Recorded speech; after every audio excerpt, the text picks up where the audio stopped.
Now, before we will open the floor for the questions from our media friends, let us ask first the opening statement from our esteemed panelists. Let's start with the officer in charge of the Davao City Tourism Operations Office, Mr. Willinito P. Torres Jr.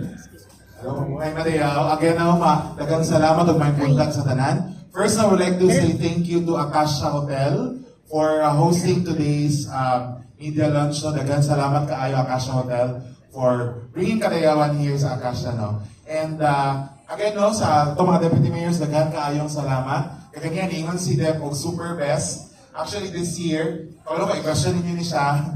So, our budget for this year is unahan ako. Our budget is 68 million plus because from last year 16 events, we have now 26 events. So mas daghan ta this year, mas dako atong gi-allocate pud sa ato ang mga atong deputy mayors, no, mga drives kay ato yung goal no is mas madaghan pa nato ang experience sa Kadayawan. O mas daghan pa og mas colorful pa ang ilang mga tribal houses, ilang performances, mas dagang events karon, mas dagan ta og mga gipangbalik na events na through the years yun na nahimong saksi sa Kadayawan and dagan kay mga Dabawenyo. Actually, kani mga nagbalik na mga events, no, ikan din siya sa mga comments, ikan sa mga kanang ginaasa. Kung even sa kuha, nag-personal message na, Sir, ibalik ang ingani, ibalik ang ingana. So, I wanna tell everyone yun na nagapaminaw mi sa tanan ng mga gusto gid sa katawahan, no. So, hinahinay na ito ginabalik kung sa ito mga gusto nila. Kaya, syempre, ang Kadayawan is for everyone. Okay, we are one. Kadayawan, no, and happy kayo because this year, grabe ang ato ang deputy mayors no, ka-supportive sa ato ang mga initiatives. Even sila nag-push na, wato na to na, may tubo na siya karoon, and so on. So, kami po sa executive committee, no, headed by Attorney Layog and Mayor Sebastian Duterte, no, ano ba kayo may kanang excited na, sige, hatag na to kung sa ato pwedeng ihatag sa ato ang tribes o sa ato ang mga events. No. Mga nang, this year, no, ipadako na to ang ato ang Kadayawan Festival, and we're hoping po na more tourist arrivals ang mahitabo po this August, no, we're targeting 250,000 na tourist arrivals for Kadayawan or the whole month of August. So kato lang, no, naging ako na study kanina, but I hope that this festival this year, no, is something na extraordinary for everyone. Okay? We're trying to make it big, we're trying to make it something new for everyone. So daghang salamat. Daghan salamat, Sir Will. Next, from the chairperson of the Committee on Tourism and Beautification, we have Ma'am Councilor Mirna Dalodo Ortiz. Your opening statement po. Thank you. Mabuhay og madayaw, maayong adlaw sa tanan. Assalamualaikum warahmatullahi wabarakatuh. Malilongmo namong lahat kung sa paggobo plata, no, na communities. So now we are officially launching or having a press briefing with the media. So ang ako alang diri is i-invite ang tanang katawhan. Dili lang ang mga Dabawenyos, kundi lakip na ang inyong mga relatives, mga amigo, amiga, and even your relatives from other let's say countries, international, nga moanhi diri sa atong syudad sa Davao aron makigsaulog sa ato ang Kadayawan. With this year's theme, we are one Kadayawan. Kadayawan highlights the unity of our diverse communities while honoring the traditions of our 11 ethno-linguistic communities in our city. It is also a celebration of our abundant harvest, thriving tourism, vibrant local industries, and resilience of every Dabawenyos. Resilience kay tungod murag tanang mga pagsulay na ato anang natagamtaman diri sa atong syudad sa Davao. Natural calamities, ato ang naagihan, but all Dabawenyos are resilient. So this year's festival promises exciting cultural performances and other performances. Ang ikaingon na ni Sir Will, daghantag mga bag-ong, mga pasundaya, naapod katong mga ipangbalik po nato, no, na mga pasundayan. So let's enjoy Kadayawan. Please do invite everybody to visit Davao City come August 2026. Daghang salamat, Councilor Mirna Daludo Ortiz. We also have here the presence of our acting head for Public Safety and Security Office, Sir Angel B. Sumagaysay. Sir, your opening statement. Thank you very much. No, good morning, everyone. Man of the hour, mga media. This is for you. Okay, Media Lounge. First of all, of course, I would like to greet our deputy mayors and, of course, my co-panelists, headed by Ma'am Daludo Ortiz, and of course, kay sa ato ang CTO, and from private, no, na naging partner na nato. And to other guests, thank you. Now, again, we will be celebrating, of course, big event for Davao City, Kining Kadayawan, and maybe you will be asking, ano naman ang ina-expect nyo from the security cluster? Of course, we have our mission. For this month activities natin, we would like to achieve, again, the zero incident, no, sa entire duration ng activity. And dili na mo na makabuot without the cooperation of tanan-tanan na, everyone. No? So hopefully, you will extend your support to the security cluster, and rest assured that we will be closely coordinating with, of course, the EXICOM, the CTO, and the event organizer. Kaya yun ang pinaka-importante, ang coordination with the event organizers. So again, thank you very much, and media people, thank you. Daghang salamat, Sir Angel B. Sumagaysay. We also have here the President of the Davao Tourism Association, Miss Nicole Nina Haubian Ledesma. Ma'am, your opening statement po. Mabuhay Madayaw, maaypunta sa tanan. To our media friends, our co-execom, to the deputy mayors, good morning sa tanan.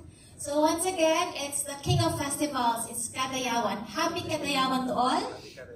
In behalf of the private sector, the Davao Tourism Association, the Davao City Chamber of Commerce and Industry Incorporated, and of course the MICE Committee, we're of course in full support of the conduct of our Kadayawan Festival. One of the biggest events this year is our Kadayawan Big Sale. It's a month-long campaign where tourists and locals alike can explore or experience big discounts, special promotions, and freebies when they shop, dine, and explore Davao.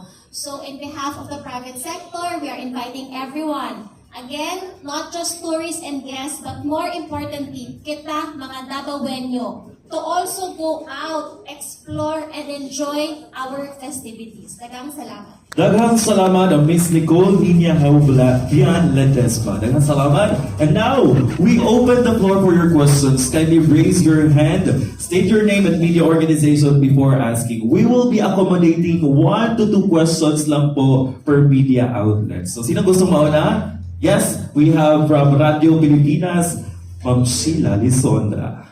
Good morning, Sheila Risonda po, Radyo Pilipinas. Councilor Ortiz, Cons, every year nag-budget for the repair and beautification for the tribal village.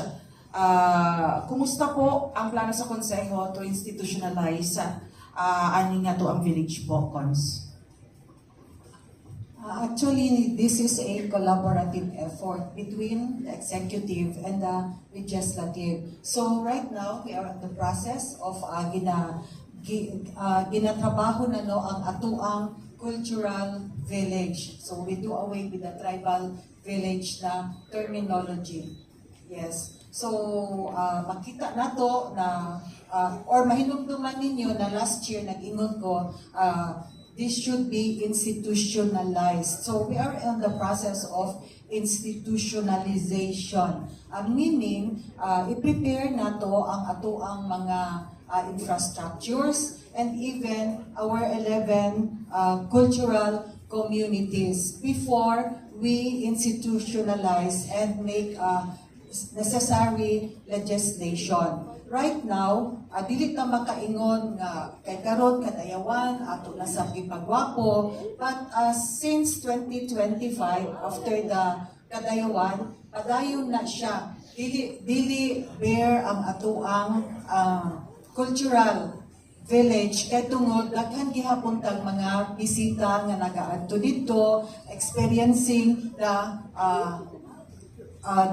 having experience with the 11 ethno-linguistic communities. So, though it's a platform na dinhapakita ang mga, let's say, tradition, kultura, mga handicrafts, craftsmanship. So, through the cultural village, sa akong gikaingon, makita din nga no, ang ato ang kultura sa 11 ethno-linguistic tribes. But we will not, let's say, dito magpabilin na dinha lang ta kutob. We will extend to the communities. So, ang preparasyon, ginahimo na ng Executive Department. Sa Legislative is our support also. So, mag-extend ta dili lang dinha ilimit nato sa cultural village kung dili dito na sa ato ang mga kabarangayan. That's why we are also dwelling sa ato ang ginatawag na community-based tourism. Because sa community-based tourism, dinha ang atong mga kaigsuunang mga indigenous peoples ug gikan sa ato ang Moro tribe wherein dito gayud kita mag-immerse sa community. Na dili na kinahanglan nga ato pa ta sa cultural village but though existing jud na siya. So ang experience is dito jud sa mga kabarangayan and we will involve the barangay officials, ang mga katawhan sa barangay o labi na ang ato ang cultural communities. Thank you, Cons. Follow up po sa same question. Sir Termi, Sir, pilang atong budget karon for the village? Pagpila po per tribe? So nag-budget na higher ta og I think nasa 15 to 20% higher ta from last year. So per tribe natay at least gatay alam nato 700,000 per tribe. So that includes the tribal enhancements and also ang ilahang participation to the festival no. So tanan ng mga naay cultural presentations like Agong Kulintangan, sa Subang, sa Hiyas, sa panagtagpo ay sa pag-abli o sa uban na dula kadayawan. Tanan to ng mga activities dito kaon ang ilang budget. Plus the tribal, sa cultural village enhancement. Kung makita ninyo no, last week yata nagsugod na ang ato ang mga tribes no na enhance ang ato ang cultural village. So mato pang for them and higher siya from last year. And ang atong vision mo kasi since daghan po events this year. So matong naghatag ko ta og higher po no. And aside sa higher, kay gusto gid nato na mas daghan pa og way na ma-showcase nila ang ilang culture. Equally, 700 each. Equally. Thank you po, sir. Second question, kan Sir Suma. Sir, Suma guys.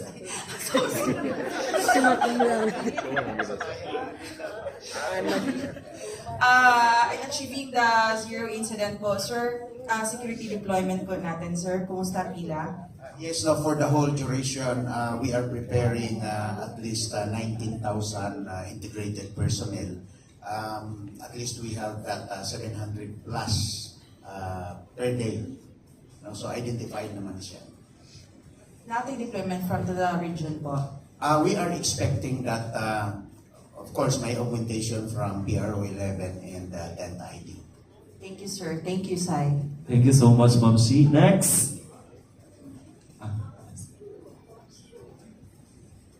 Good morning, I'm Ruth Pala ng News 4. Diri ko kay Sir Will. Because alam natin yung highlight ng ating Kadayan Festival ay ang indak-indak at pamula. Sa indak-indak, sir, ang pamutana, sa indak-indak na ba tayong mga participants? Of course, we have open and double-based category. And sa pamula, ilan yung mga entries natin at saan gagawin itong indak-indak? Showdown! Showdown! Anyway, first question, nagagay question si Ma'am Ruth, no?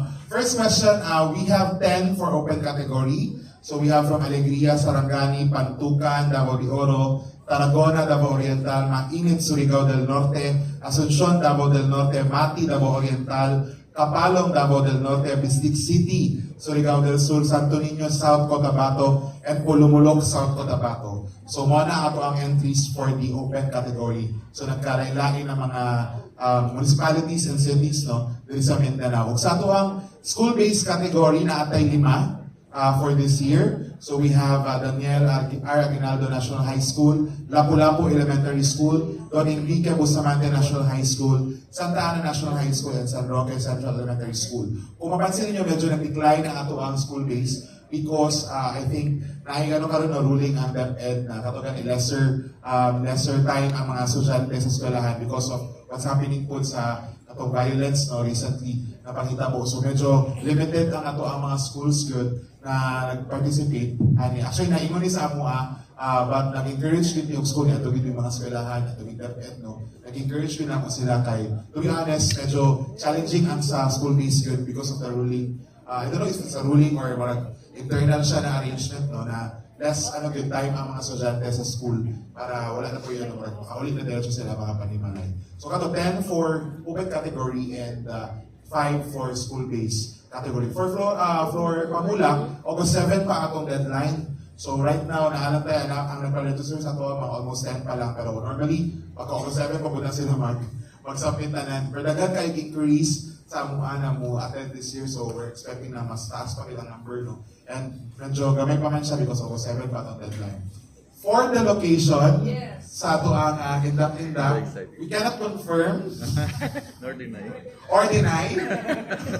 But anyway, we're trying to make it big this year. We're trying to cater all the Boveños. Dagan kayo every year, nag-iingon na, yung kadayawan nila kita kay para sa VIP. So this year, ipakitaan din na magpaagi. Katanan ng Boveños, mas daghan ang makakita. Mas daghan ang makawitness. Kung asa, malalaman natin sa takdang panahon. Ito ay, di pa na ko siya maano, kaya right now, we're really coordinating with PSSO, sa tanan, si TTMO, kaya sure good na mo kung kato nga area good is perfect siya for the kaya syempre, this is the first time that we are doing it there. So kung buhato na to siya dito, dapat karong ang traffic, karong ang tanan, kung sa among final assessment, dili yun, ibalik din na to siya sa San Pedro. Pero karon na kami sa 70 to 80% na most probably dito ta. But again, we cannot confirm or deny. But anyway, basta katong gina to, gusto gina to i-cater, mas dagang na Boveño ang makakita sa grand show na. Thank you, sir. Thank you so Kay Sir, Sir Zuma. Sir, since alam naman natin ang init ng politika nowadays, at alam natin na may mga, mga big personalities sa politics na mag-join na attend at mag-witness ng Indak or itong Pamulak. How are you preparing for the VIP's security, sir? Good question. No? Actually, we have that direction coming from the mouth of our good city mayor. Anira kasimple, sir, kamo sa security cluster, ang tutukan lang ninyo is ang security ng city. I-sustain nyo lang ang peace and order. Ayaw na mo gilapot sa politika, kaya dili na din ang papel. So, medyo na-relieve ko ana, and of course, I have to disseminate this information sa tanang member ng security cluster. So, walay problema sa mo. So in place na din yung security natin? Yes, and properly coordinated na sa tanang. Even, sir, kung mag-change tayo ng venue or bigger place for the showdown? Yes, madali lang kami makapag-adjust. Wow, thank you, sir. Sana all. Thank you so much, Mamulud. Next, we have from Karin Beltran. Again, remind lang po, 1 to 2 questions lang po tayo. Thank you. Hello po, good morning. Karin Beltran of the XDCR naman Davao. To Sir Tormis, sir, you mentioned a while ago nga daghan og mga activities for the month-long celebration. Nabatay activity nga di pa sakaan nato og premyo. Yes, this year we're giving the biggest prize for Indak sa Kadayawan. Accumulated almost 8 million siya. So for the first time, ato siyang ipatas, matutaas gipod ng budget. We are giving 1.5 million for the open category and 1 million for the school-based category as our top prize. And then, kato taas siya. And even atong Pamulak, ang atong dakop category is 1 million ang atong premyo. So ipataas na nato kaya we want to encourage more good na mo appeal sa ato for this year. Kung makita ninyo, mas naganda o ni-appeal karon na open category compared to the school base. Kaya kato kayo, medyo ang nakasilaw sa ila. Kaya that's the biggest prize after Sinulog, if I'm not mistaken. So, kita ang biggest prize in the Philippines after Sinulog. And hopefully by the coming years, masaka na to siya. The last time we increased kasi is 2018, if I'm not mistaken. 2018 ay mo siya 1 million. So that's like almost 7 to 8 years ago. No? So high time na po to increase the prices for Inakita.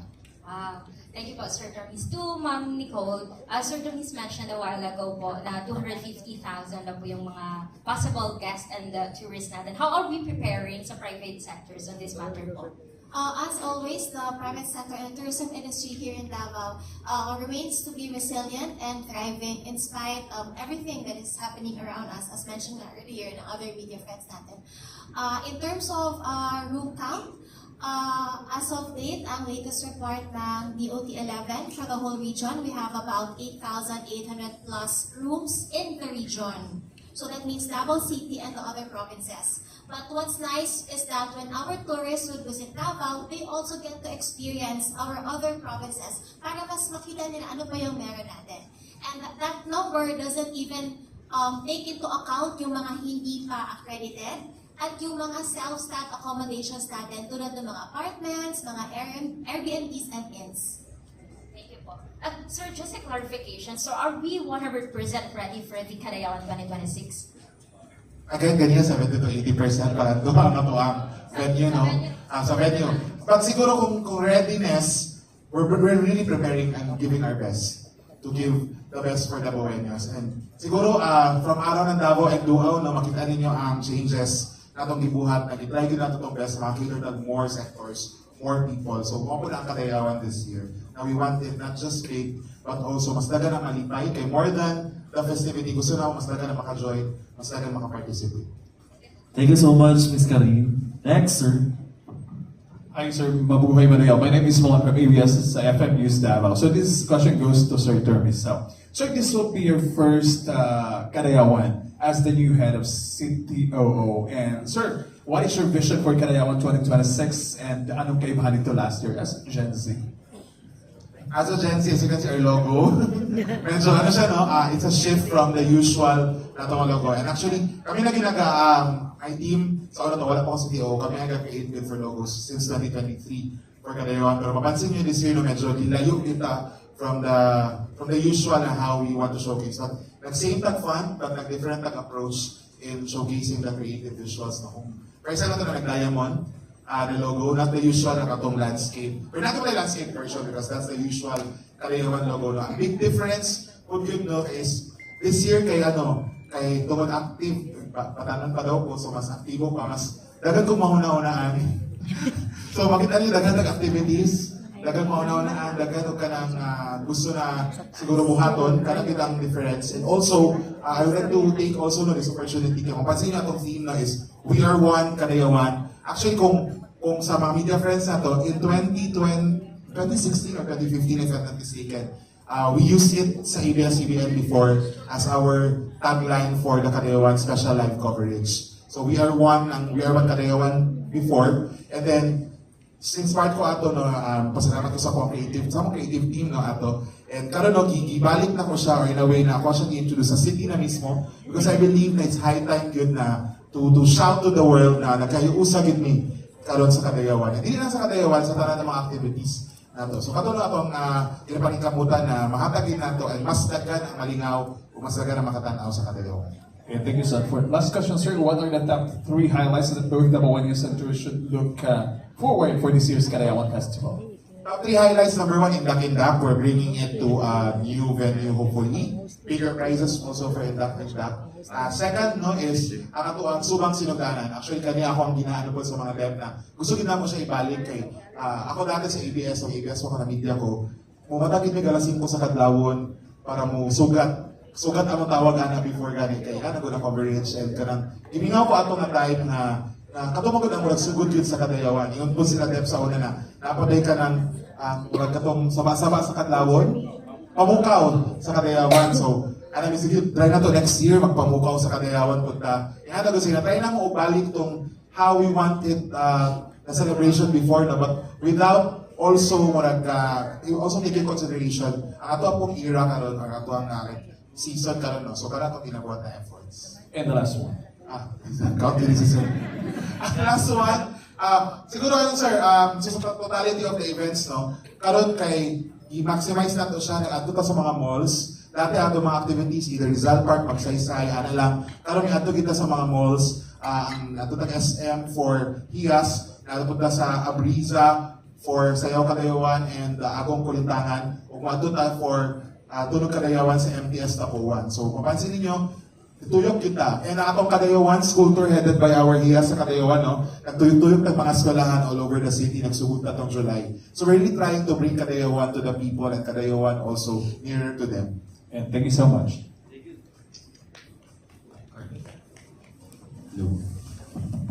Hello, first and foremost, mabuhay o madayaw. I'm Carlo Doyer of Kalantan Digital.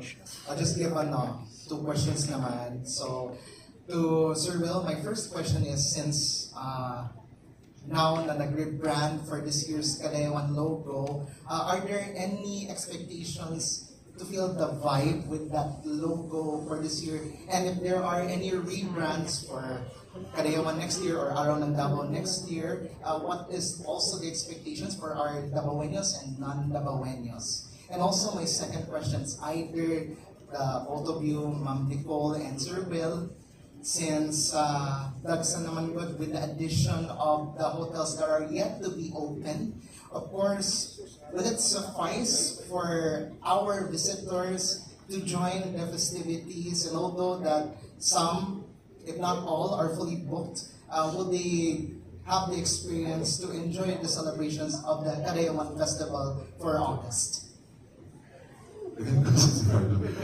First, regarding sa branding ay kung na next year, no, pumunod sa natong Kadayawan.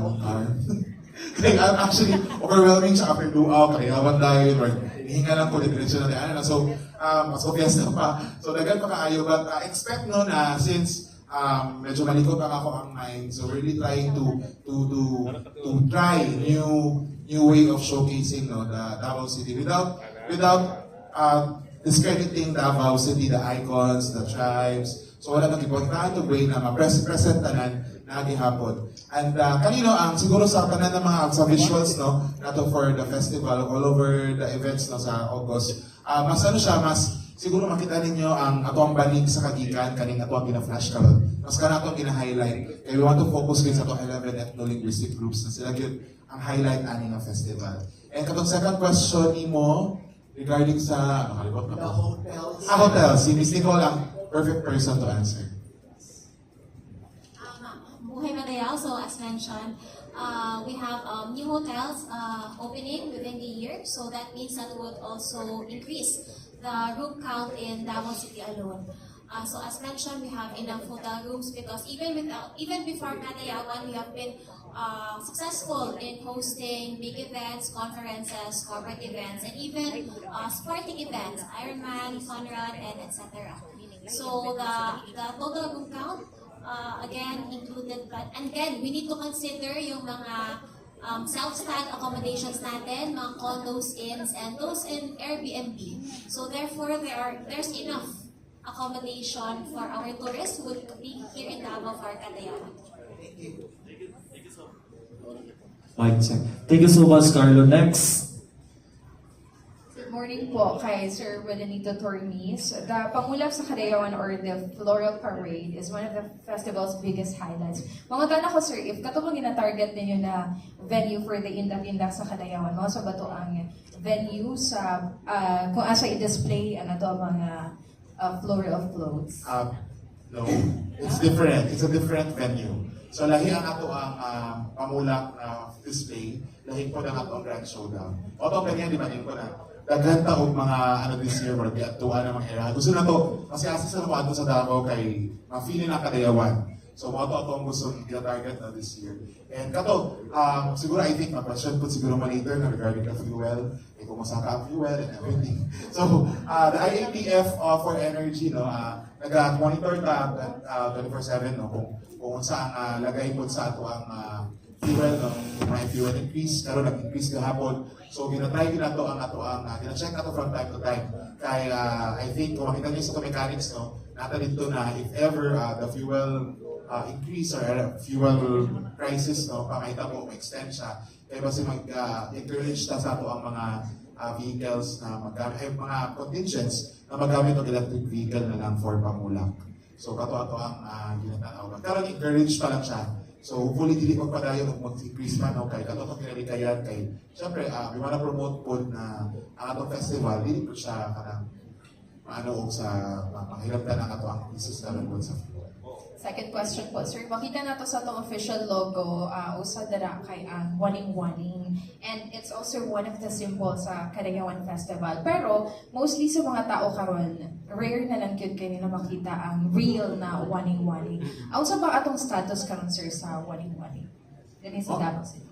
On this year na natay duha ka Cagayawan Floriculture Agri-Trade Fair. Kung asa dito nila i-highlight ang ato ang mga orchids, especially waling-waling. And minado man kita no na kumbaga sa ayo pa endangered pud gyud ni ang ato ang waling-waling because dili gid siya kanila katubo gyud any time of the year and also dili siya basta-basta motubo no. But kana ang ato way na i-showcase nato siya. So natay Floriculture Agri-Trade Fair also this year. So mana ang ilang i-highlight even out of floriculture no, which will be happening this coming August, ano sa ito siya, floriculture, sa August 7 onwards. So, ang ilagi yung ginaingon sa mga na, sir, i-highlight yun naman on ang waling-waling this year.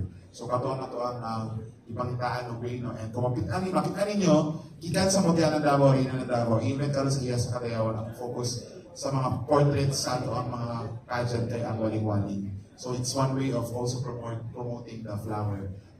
Hopefully maging national orchid na siya soon ang ato ang waling-waling. Thank you, sir. Thank you so much, Danica. Next, sir. Francis Timbal sa GMA sa Paradita ko. Sir, clarification lang. Last year man mag-integrate na to ang pamulak, then katong showdown sa Indak-Indak, then pagkahapon is ang katong final showdown. Same venue ba sir ang pamulak o katong or ang final showdown lang ang lahi ang venue? Again, same lang ta sa morning sa ato ang parade. So from Rojas to San Pedro Gyapon ang atong parada. Then after ana ang ato ang floats, pamulang or floral floats, no? Kaya butang lang mo siya sa usa ka lugar which will be announcing. And then pagkagabi, it's a different venue for the grand showdown. Hopefully ma-approve siya, no? Not just as Exicom, even ang mga security cluster, tanan no, na okay tanan. So katoto ang different kapunta. Ito lang, thank you. Thank you so much. We also have here a representative from the City Information Office from Madayao, Davao. Good morning, everyone. Also, this question is for our Deputy Mayor, specifically kay Ma'am Cheryl Anino and kay Sir Gab Nakat. Makapit na dyan ang ato ang Cagayawan. So, kumusta po ang ato ang pagpangandam sa ato ang cultural village?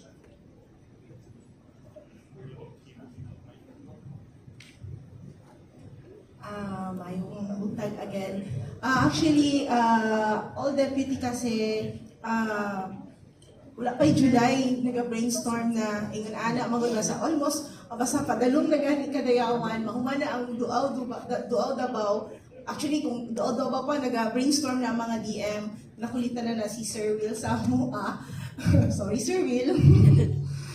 So, kato, sa mua sa IP is medyo lisod-lisod kasi dito pa din sa flang-flang area pa ang mga materyales. So, actually, last week of June, nagsugod na gani actually, wala pa lang nababa kay hindi pa man pwede ang preparation. So, tanan mga DM na IP, prepare na dyan na siya dito pa lang sa bukid. Then, moto na, na-negosing natin July na, then moto na earlier, baba na hinay-hinay. And dili po, nadugay po baba kasi grabe po ang sige ulan sa bukid. Medyo nahirapan po ng uban natong mga IP, especially nandito sa Ubo at sa Malinsalo. So, karon nagasugod naman, 50 to 60% ng sa tribal house. So, preparation for the August 7 for the opening. So, siguro si DepGov for the moro. Thank you, Ma'am, sir. Just to respect lang kasi we already have a new transition of a new chairman for the Davao City Muslim Affairs Office. I would like to give respect to give this mic to Deputy Mayor Arumbak Jr. Thank you. Once again, maayong moto. Di pwede magkaman din magsagot. You are still Deputy Mayor. Pero, ang tribal house natin ngayon, busy na yung mga ano natin, pinagawa namin. Kaya nga nagpapasalamat kami kay Sir Well. Ngayon lang nangyari yung napag-aga yung budget namin. So, nagsimula na kami lahat. Alhamdulillah, dinagdagan yung budget natin. Siguro, mas mapaganda natin yung tribal houses natin ngayon. So ngayon, gina-advise namin na yung mga bisita natin, pwede kayo magbisita pero hindi kayo makapasok dahil under renovation yung mga bahay natin. Yung kay ano nga kay Ata, total renovation. Dinimulis na lahat. So, bali mga 30% lang nagawa natin sa ating renovation ngayon. So hopefully, by August 3, pwede na natin ipabalik yung mga bisita natin. Thank you. Thank you, sir. No, last question po for the Deputy Mayors pa rin. Unsa ba ang mga reminders na sa mga bubisita sa Tuang Cultural Village during Kadayawan po? Yes, basta yung una, ngayon, restricted tayo ngayon, hindi pwede hanggang August 3. Pero yung mga bagong bisita natin na darating by August 3, ganun pa rin. Bawal yung siksi na pumasok sa tribal house ng mga Moro at saka iwan yung mga footwears. At saka isa rin naming paalaala na pagdating sa mga oras na simba natin, hilingin natin sa CDTO na mayroon tayong mga oras na hindi tayo pwede mag-ingay. Ano natin muna yung mga pasundayag or 10 to 15 minutes man lang yun. Or 12 ng tanghali, 3:30 at saka yung sa 6. So, yan lang siguro. Baka may dagdag sigaw. Just to add up lang sa preparation for this Kadayawan, in behalf of the 11 tribes, we're making sure that the safety of our tourists, especially sa mga tribal houses namin, is safe 100%.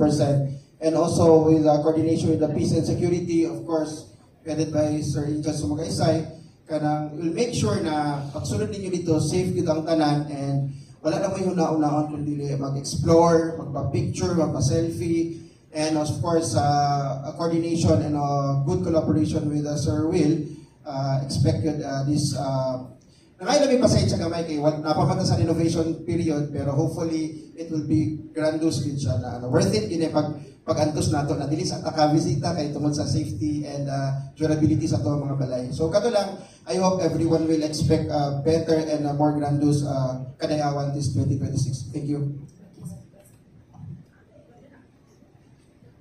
Naingon na ang safetyness ni DepCap. So, kato, sa IP naman po, itong gi-questioning mo kanina, ma'am, unsa ang mga dili or unsa ang mga, actually, naman yung mga tribal in charge na during that, so, makabaluman sila kung unsa ang mga pwede natong buhaton o dili buhaton. Basta lang is, mananhid lang in respeto sa tribo po. And additional na lang po ako, ma'am, para po ang mga media di po medyo malibog. Actually, yes, we are 11 deputy, we are 11 tribes here in Davao City.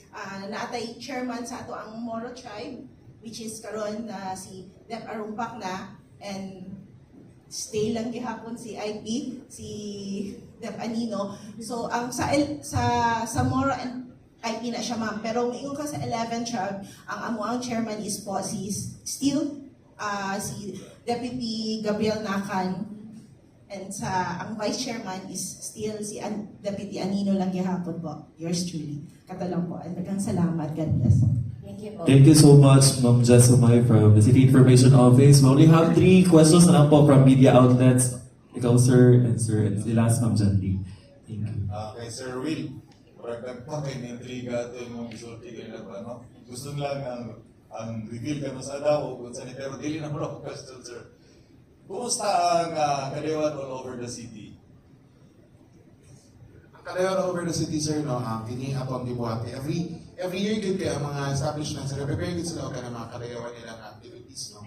But this year, no, mas encourage na to, mas dagan pa mo join.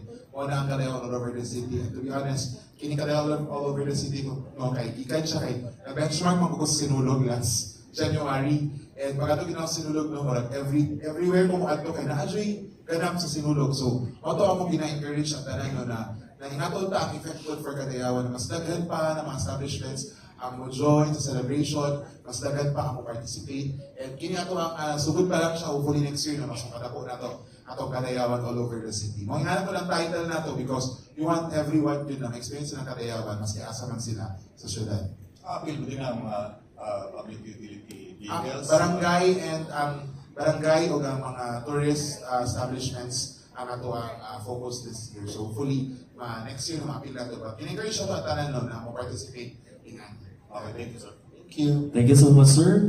Second to the last question from Manila Bulletin. Good afternoon, everyone.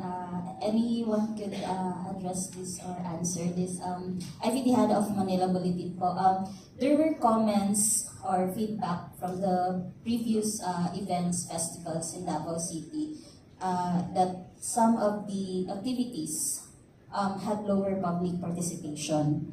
What strategies are being put in place this year to encourage more people to join and make the celebration more vibrant? Yun lang po. That's why matutag mga malls. Motong to answer the concern, even ako, for the past years, mapun ako ma-observe na medyo gamay yan sa mga ubang lugar. So, karon gibuhat na to na niya, tutag mga malls, ato mga activities na sa Rizal Park lang sa una, niya tutag malls. Karon no, from San Pedro Square, hopefully padala na to sa dito sa lugar kung asa man to siya, ang atong indak-indak. So, atong ginabuhat mo is, ginatry na to tong best na mapaduol ang kadayawan to the people na mas daghan tag matuan, ug syempre mas daghan tag makater na mas makatan-aw. So that's our way of addressing the concern, no. And sa strategy wise, amo lang ginong ginabuhat gyud natong best na to no, na mas asa na ay celebration sa kadayawan katong gyud target.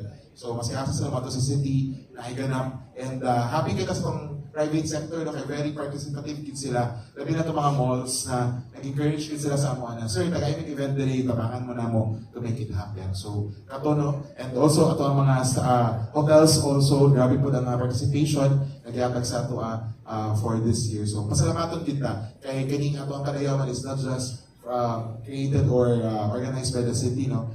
Collaboration din siya with the private sector and also everyone involved for this, no. And gusto na ko acknowledge Sir Maki lang, member of our EXICO, our City Economic Enterprise Manager, for helping us, no. Kay Sir Maki tungod sa iya ato mga ginapa buhat din nato na nagkalain-lain activities, especially ang Kada Bazaar, which will be headed by his department. So kato ang ato ang ipangusgan to this year. Thank you so much, Ate Ivy. And for our last question na po from GMA. Thank you. All right. Hello. Good morning, Sir Termes. Sir, this would be an open-ended question. To what extent has the strategic management of Karayawan Festival successfully balanced the commercial tourism growth with preservation of our indigenous heritage? Thank you. As you can see, no, increase sa itong budget, labi na sa ito mga ethno-linguistic groups. And ato mga DEPs yun ang buhing saksi, no, na kami mismo sa tourism na gina-encourage din mo sila na DEP, pagbuhat ng ingani, ibalik na ito ingani ng mga programs or events before. Eh gusto din nato i-preserve ang kultura, ang kadayawan, no. Kung mapansin niyo, ibalik ang subang silugdanan, nagsayaw kadayawan ng competition o tulog kadayawan, and nag-introduce po na other ng mga competitions. Kasi these are a way of really preserving the 11 ethno-linguistic groups' culture and also a bountiful harvest of ang flora and fauna sa Davao City. So kada na itong ginabuhat, ginapangimusgan din na ito, and even if ako sa Gen Z to Millennial na part, no, but I always treasure and also railguard should go sa culture dito sa Davao City na ginapahimusgan din nato na siya. And we're really hoping na in the years to come, no, mas ma-integrate nato with ang modern and also the cultural part for our festivals sa Davao City. I asked that question, sir, because there is an issue of exploitation of our indigenous people and the Moro during Karayawan Festival. It's an issue, but that's why I asked the question, how do we balance the commercial tourism with the preservation of, well, anyway, limited at the question. For our 11 tribes, kung muhisgot mo gud ang Kadayawan, we are talking about culture, pagpreserba sa ato ang kultura. Subay ni Ana ang pagpreserba sa ato kinaiyahan. Namo tay recent incident that happened in Subic. I'm just curious, what is your perspective on that recent incident in Subic? Ang ancestral domain nila was converted into dump site. I think you're aware of that. Any perspective coming from our 11 tribes? How do you feel about that incident? Hello. Kana nga incident, ma'am, no, is makasuba sa atong kasing-kasing kay ang ancestral domain gihimo na nilang dam site. So far diri sa ato ang sa Davao, ang ato ang mga leaders, ato mga tribal leaders, nagaprotekta jud sila sa ato ang ancestral domain, and still yes, ongoing man gihapon ang mga butang na unsa dapat natong buhaton sa atong ancestral domain to preserve, especially na padara ato ang mga mga species na dapat natong protektahan. So kana very blessed lang puta sa atong mga leaders na ginaprotektahan jud nila ang atong ancestral domain, especially na karon sa atong eagle nabi dito sa ato sa ancestral domain mo man jud na ilang tapuyan mo na ilang balay ato ang watershed. So kana ang ato ang mga leaders sa rootgrass is naapod dara sila nagaprotekta po.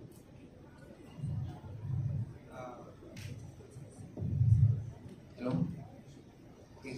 Hello, gusto lang ako i-add question ni mo, ma'am, earlier is the Kadayawan is a celebration and also a preservation sa ato ang mga cultures and traditions din sa Davao City.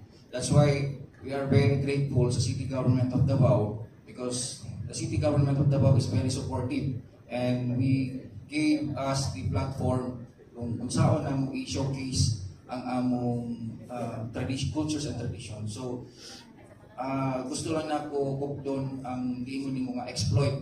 Actually, here in Davao City, we don't use exploitation on the celebration of our Kadayawan. That's why gusto na mo nga mas ingrande ang among celebration karon para mahimo siya model to the other cities po.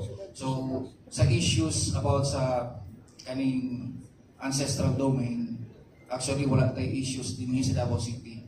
Kay tungod nagakahiusa man ato ang 11 tribes dinhi and especially sa ato ang mga IPs, dako ang ilahang suporta sa City Government of Davao, and the City Government of Davao dako pud ang suporta nila sa ilahang mga kinahanglanon, especially sa ato ang mga ancestral domain. And ang ato ang mga ancestral domain po dinhi, ma'am, ang ato ang mahimong arsenal or ato ang mga ecotourism po sa karon na ina-utilize sa atong City Government of Davao.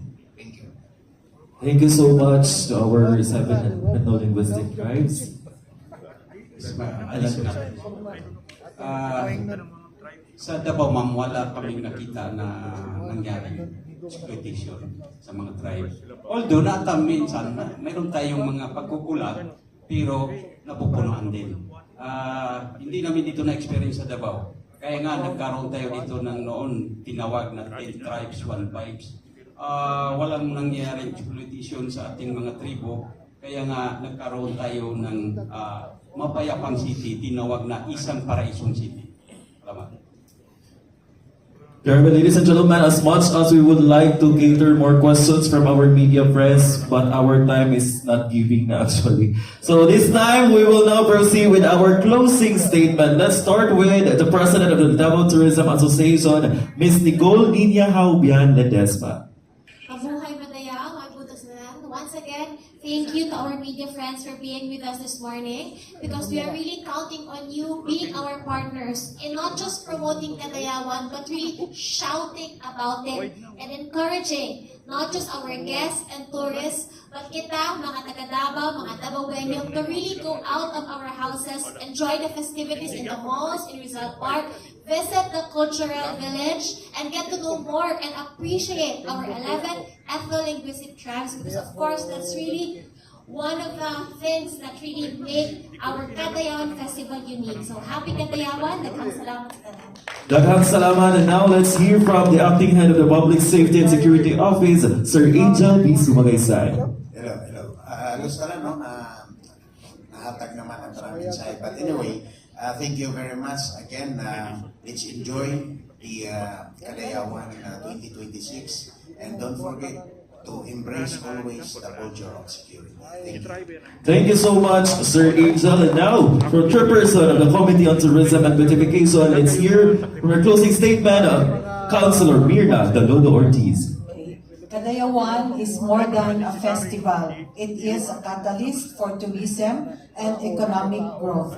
It showcases Davao City's rich culture, attracts visitors from across the country and abroad, creates opportunities for local businesses, and promotes our indigenous peoples and heritage. Every visitor who experiences Kadayawan contributes to the local economy and helping our cultural communities as well. So, magpadayon ta, mag-celebrate sa atong Kadayawan. Usbon ako atong imbitahon ang atuang mga tanang kaila, mga amigo, visitors alike na mag-anhi o magsaulog sa atuang Kadayawan sa Davao 2026. Daghang salamat, Councilor Mirna Dalodo Ortiz. And now for the last closing statement, let's hear it from the Davao City Tourism Operations Office Head, Mr. Wililito Peter Miss Jr. So thank you so much. Thank you, Simon, no, for being our host today, no, and also to our CIO team. Daghang salamat. And our media friends, thank you kaayo for being with us this morning. This afternoon and lunch na. And also like to say thank you to Acacia Hotel, headed by the GM, Ms. Daffodil Martinez. Daghang salamat kaayo, ma'am, for hosting us this morning today, no? And we're very happy to launch Kadayawan here at Acacia Hotel. So, salamat po din sa atong 11 ethno-linguistic groups. Magpaka na ito, atong mga deputy mayors. Grabe ang effort na ginabuhat, no, to really give the best way for our ethno-linguistic groups and our Kadayawan. No? So, ako lang yung message, no, to everyone. Pasalamatan din sa tanan, sa mga Davaoenyos. O kami sa City Tourism Operations Office, no, akong team, daghang salamat po, Ms. Shah, among admin officer, and the rest of our team, salamat kaayo sa effort na atong ginahatag perminti. Sa mga City Tourism, no, padayon mi na ihatag ang best sa mga Davaoenyos, padayon mi to craft more activities, padayon mi na ihatag pa kung sa to ang gusto, and nagapaminaw mi kung ang mga tatawhan, mangutana sila, nagapaminaw mi sa City Tourism kung ay mga suggestions, kung ang mga gusto na buhaton, no, para sa ato ang turismo, nagapaminaw mi o gaandam mi, no, na hinahinayan na to o kumbaga i-implement kung sa to mga kaayuhan na pwede sa ato ang syudad. So padayon kita, no, sa pag-celebrate from August, actually today, starting today until August, no, so whole month of August, daghan kita activities in store for you, daghan kita mga bago, bigger activities, and hopefully ma-reveal na namo kung asa ang ato ang venue for the Indak Grand Showdown. Kabalo naman ang mga media friends, ano. Siyempre, again, I cannot reveal or I cannot say, yeah. Anyway, basta alagin mi, kanang positive kayo mi, and very, kami sa Tourism, tirelessly good mi na nagatrabaho, 24/7, ikat mag-araw, duwaw, at doon karoon na ito, Pasko Fiesta, no, naihatay lang yung mga Davaoenyos, ang deserve din nila na festival. And again, daghang kaayong salamat sa atong tanan. Let's celebrate Kadayawan the best way possible. And welcome to Kadayawan Festival, the biggest festival in Mindanao. We are one, Kadayawan. That's it for our Kadayawan 2026 the media launch. Once again, I would like to thank our media friends, our panelists, executive members, the 11 cultural communities, the Davao City Tourism Operations Office, my fellow workmates from the City Information Office, and to our official partner, the Akasha Hotel, for making today's media launch possible. Once again, this is Simon of Arsolo, your Mario Davao host. Please tune in for more updates and information sa atong Mario Davao Facebook page. Padayon kita sa paghigugma sa atong syudad ng higugma. Daghang salamat o happy Kadayawan. We are one Kadayawan, kada. Daghang salamat.